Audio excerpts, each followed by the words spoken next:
بسم اللہ الرحمن الرحیم۔ یہ 1897 کے متحدہ ہندوستان کا قصہ ہے، جب شمال مغربی سرحدی صوبے میں آزادی اور خودداری کے متوالے جری پٹھانوں کی قبائلی زندگی میں ایک نیا طوفان اٹھ کھڑا ہوا۔ فرنگی فریبیوں کے خلاف مزاحمت جہاد کی شکل اختیار کرنے لگی اور پٹھان سرداروں نے انگریزوں کو سرحد سے نابود کر دینے کی قسم کھائی تھی۔ سرحد کی پہاڑی وادیاں بندوقوں کی گرج سے گونج اٹھی، ہر طرف گولیاں سنسنانے لگیں، گھوڑوں کی ٹاپوں نے زمین کا دل دہلا دیا اور اس طوفانی ماحول میں قبیلوں کی پرانی عداوت کی پرواہ نہ کرتے ہوئے دو دل ایک دوسرے کے نام پر دھڑک اٹھے۔ ہندو مصنف کے بقول یہ ناقابل فراموش سچی داستان اس دور سے تعلق رکھتی ہے جب ہندو مسلم کشاکش کی خلیج اس حد تک کشادہ نہیں ہوئی تھی جتنی دو قومی نظریے کی حقیقت واضح ہونے کے بعد ہوئی، اور جس کے نتیجے میں مسلمانان ہند نے ایک علیحدہ مملکت کا مطالبہ کیا۔ شمال مغربی سرحد پر جذبات کی ایک بھیانک آندھی اٹھی، پٹھانوں کے دل دونے ہو گئے تھے، ہر طرف بندوقوں کی نالیاں دکھائی دی تھی، سب کے دل میں ایک ہی طوفان اٹھا تھا، سبھی ہم آواز تھے کہ دغا باز فرنگیوں کو پتریلی زمین میں دفن کر دو۔ وزیرستان، سوات، تیرا اور کالے پہاڑ کے قبیلوں کے سب سردار درگئی اور سمانا سکھ کی اونچی دراڑوں کو پار کر کے چگرو کوتل کے پاس والے گاؤں میں اکٹھے ہو گئے تھے۔ مہمند قبیلے کے سردار ہلال خان نے اپنی مہندی رنگی داڑھی پر ہاتھ پھیرتے ہوئے کہا، وطن کی پکار آپ سب نے سنی ہوگی، وطن قربانی مانگ رہا ہے، برادرو قبیلوں کے آپسی جھگڑوں کو دفن کر دو، پٹھان ایک ہیں، بس یہی ایک بات دل میں بسا لو، ان فرنگیوں کا غرانہ اب اور نہیں سہا جاتا۔ سبھی قبیلوں کے سردار موجود تھے، کالے پہاڑ کے چھوٹے موٹے قبیلے بھی ایک جھنڈے تلے جمع ہو کر آئے تھے۔ آزادی کا طوفان آہستہ آہستہ رنگ بدل رہا تھا، پیلے رنگ کا آسمان کالا اور خونی ہونے لگا تھا، بغاوت اب جہاد کی شکل اختیار کرنے لگی تھی۔ سب سرداروں نے اپنی اپنی بندوقوں پر ہاتھ رکھ کر قسم کھائی تھی۔ ملا سید اکبر نے بلند آواز میں کہا، ہم اپنے بزرگوار جنت نشین عبد الرحمن کی اولاد ہیں، ہم ان کے 3 بیٹوں سربان، غرغت اور باتان کے گجرے کی پتیاں ہیں۔ سب سردار مل کر قسم کھاؤ کہ خاندانی جھگڑوں کو بلا کر ہم اب فرنگیوں کو نہیں چھوڑیں گے۔ اور وہ بھی ایک ہولناک عالم تھا جب سرداروں کی آنکھوں میں خون اتر آیا تھا۔ انہوں نے اجتماعی قسم کھائی تھی۔ مہمند کے بڑے سردار نجم الدین کو لوگ آدھا ملا کہتے تھے، وہ بولے، جون کے بعد حملے شروع ہوں گے، بولو منظور ہے۔ سب ایک ساتھ بولے، منظور ہے۔ رخصت کے وقت سب کو شربت پلایا گیا تھا، پھر اپنے دل میں ایک بھیانک طوفان قید کیے سب چل دیے۔ پٹھان تنگ آ چکے تھے۔ حال ہی میں سر مارٹیمر ڈیورنٹ، جو انگریزی سرکار کا سیکریٹری برائے امور خارجہ تھا، اس نے سرحدی لکیر کھینچی تھی۔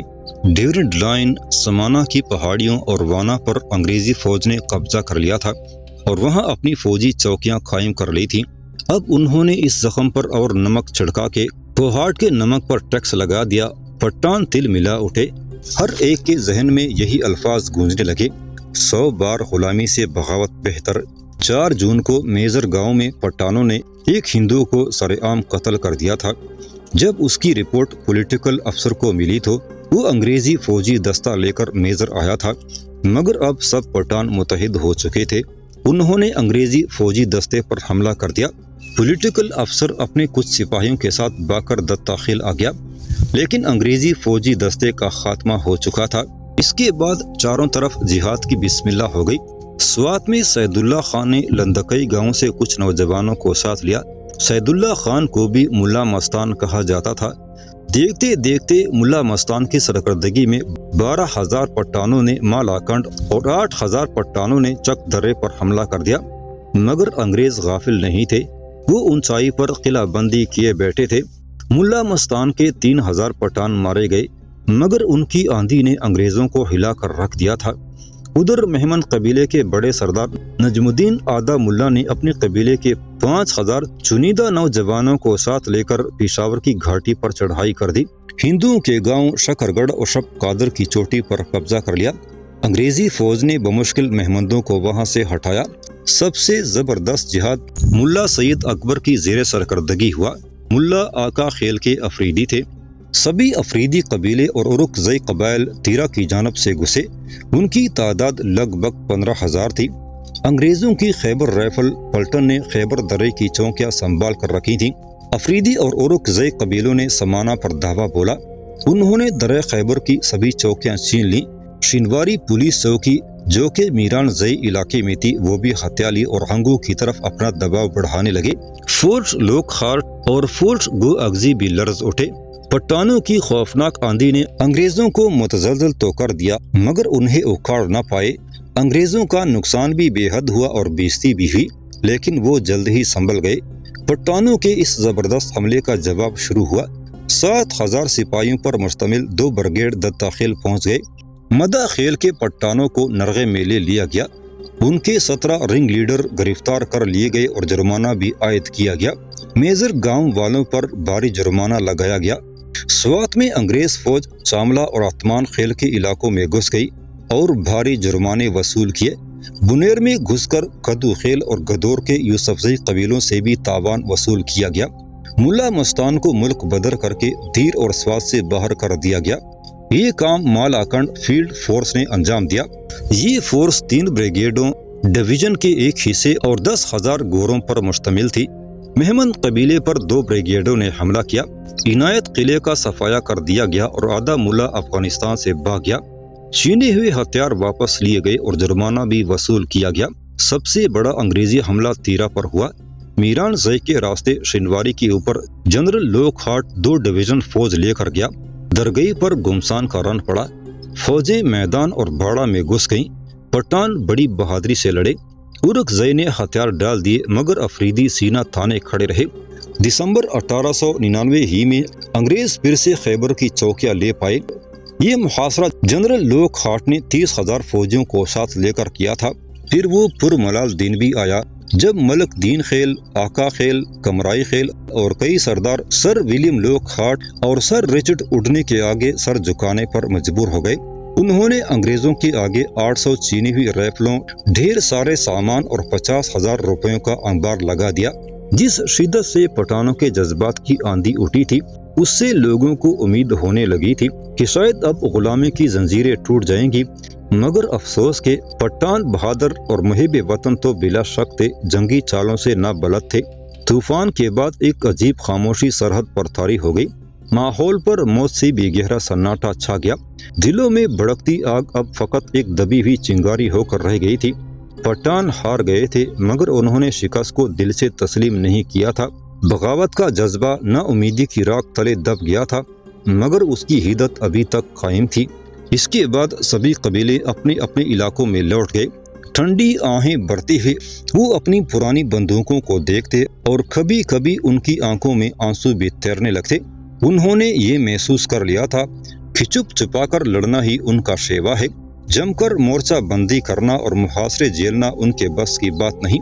وہ لڑائی کی آنکھ مچولی تو خوب کھیل سکتے تھے لیکن میدان جنگ میں جم کر شطرنج کھیلنا نہیں جانتے تھے۔ اب کیا ہو، کیا دم سادھ لیں؟ وہ سوچتے، نہیں، اگر ہم دم سادھ لیں گے تو انگریز سمجھیں گے کہ پٹھان قوم کی ترقی تمام ہو گئی اور پھر وہ ان کے گاؤں اور قصبوں میں مداخلت کاری کریں گے۔ اس لیے اکا دکا لوٹ مار کرنا ضروری ہے۔ انگریزوں کو چین نہیں لینے دینا، انگریزوں کو چین نہیں لینے دینا ورنہ ان کے قبیلوں کا چین ہمیشہ کے لیے چھن جائے گا۔ جدوجہد جاری رہے گی۔ سبھی قبیلوں نے یہ طے کر لیا تھا۔ ہاں، یہ بات الگ تھی کہ قبیلوں کی آپس کی پرانی دشمنیاں اپنی جگہ پر قائم تھی۔ دشمنی پٹھانوں کے لیے اپنے بزرگواروں کی یاد اور ایک مقدس امانت ہے، وہ بھلا کیسے بھلائی جا سکتی ہے؟ حال ہی کی اس آندھی کے بعد نئی دشمنی بھی بنی۔ درگئی کی لڑائی کے بعد ارکزئی قبیلوں نے ہتھیار ڈال دیے تھے مگر یوسفزئی ہمت باندھے انگریزوں کے چکے چھڑاتے رہے۔ ارکزئی کے علاقے کی طرف یوسفزئی کے سردار نے تھوک کر کہا، ہجڑے کہیں کے۔ ارکزئی کا سردار تل ملا اٹھا۔ اس نے چیخ کر جواب دیا، بہادری اور عقلمندی الگ الگ چیزیں ہیں گلاب خانم۔ تم اونچائی پر بیٹھے تھے، ہم نیچے درے کے پاس تھے، پھر کہاں 2,000 ارکزئی اور کہاں 30,000 انگریز فوج۔ اگر ہم ہتھیار نہ ڈالتے تو قبیلے میں سوائے بیواؤں کے کوئی نہ بچتا۔ یوسفزئی کے سردار گلاب خان نے پھر سے زمین پر تھوکا۔ اس بار سردار ترے خان نے سردار گلاب خان کے پاؤں کے پاس گولی داغ دی، ٹھیک اسی جگہ جہاں تھوکا گیا تھا۔ اورکزئی اور یوسفزئی قبیلوں میں دشمنی کا بیج اسی دن پھوٹ پڑا۔ اب وہ دو دشمنوں کو مانتے تھے۔ یوسفزئی قبیلوں کے دشمن انگریز اور اورکزئی تھے، اورکزئی کے دشمن انگریز اور یوسفزئی تھے۔ دریائے کابل کا پانی کتنا ٹھنڈا تھا، کسی حسینہ کی کمر کی طرح بلکا کر دریا جگہ جگہ موڑ کھا رہا تھا۔ قریب ہی لوئی ڈک کا قصبہ تھا۔ گلاب خان اپنی یوسفزئی قبیلے کے ساتھ یہیں رہتا تھا۔ گلاب خان ایک سنگدل سردار تھا، بہت کم لوگوں نے اس کے ہونٹوں پر مسکراہٹ دیکھی تھی۔ پتھر کا دل رکھنے والا یہ گلاب خان بھی اپنی بیٹی مہجبین کے روبرو موم بن جاتا تھا۔ مہجبین قدرت کا ایک عطیہ تھی، دودھیا رنگ اور تراشا ہوا بدن تھا اس کا۔ آس پاس کے قبیلوں میں جوان لڑکے اکثر آہ بھر کر کہتے، لوئی ڈکا میں دو چاند جگمگاتے ہیں، ایک اوپر آسمان پر اور دوسرا چاند گلاب کے آنگن میں۔